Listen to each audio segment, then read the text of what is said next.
Yesuusi tarkaa qaba hin barbaadu si malee waan biraa si kennadhee narraa maateen beeku siin jalqabe kanaaf karaatti nafu waa'ee Yesuusi tarkaa qaba hin barbaadu si malee waan biraa si kennadhee narraa maateen beeku siin jalqabe kanaaf karaatti nafu.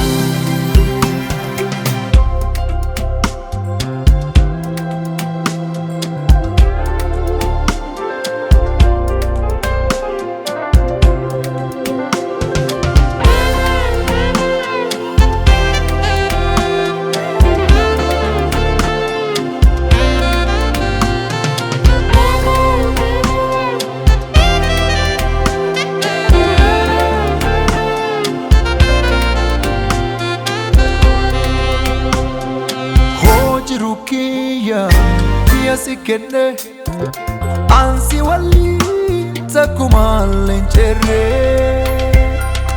sarpe hagami kile hagam dudabate kesana tarsite galato badaso kia sindabare mani kale sagia Wana gam keessa darbe ammoo Yesuun as dhaqe.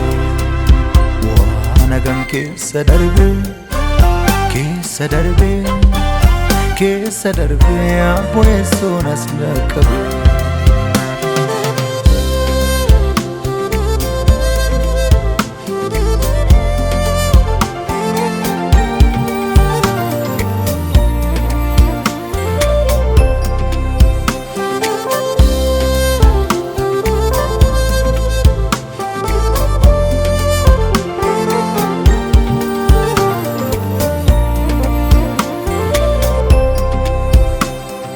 Mandiro na kofa jabate nam chuvan kia kanufate akaga anadwe gadu naftufte aboki fadu wana gam keessa darbe ammoo Yesuun as dhaqe. Wana gam keessa darbe ammoo Yesuun as dhaqe.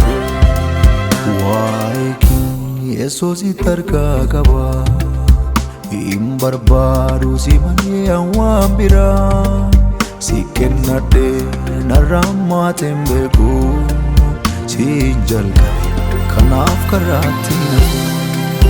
Waa'ee Yesuusi tarkaa qaba hin barbaadu si malee waan biraa si kennadhee narraa maateen beeku siin jalqabe kanaaf karaatti nafu.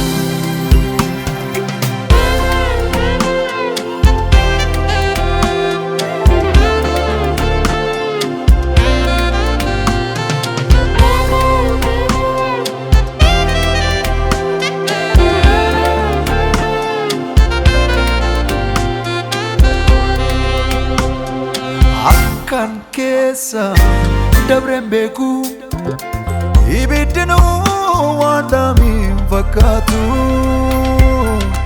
waan godhabeetti kaficheesse kumaa gunkiin na badhaasoo baase gaalatoo badhaasoo kiyya siin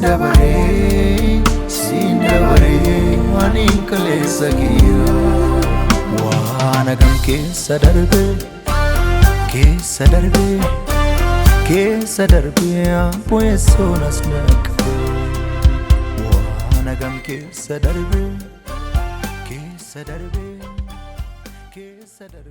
Amboessoon as naqabe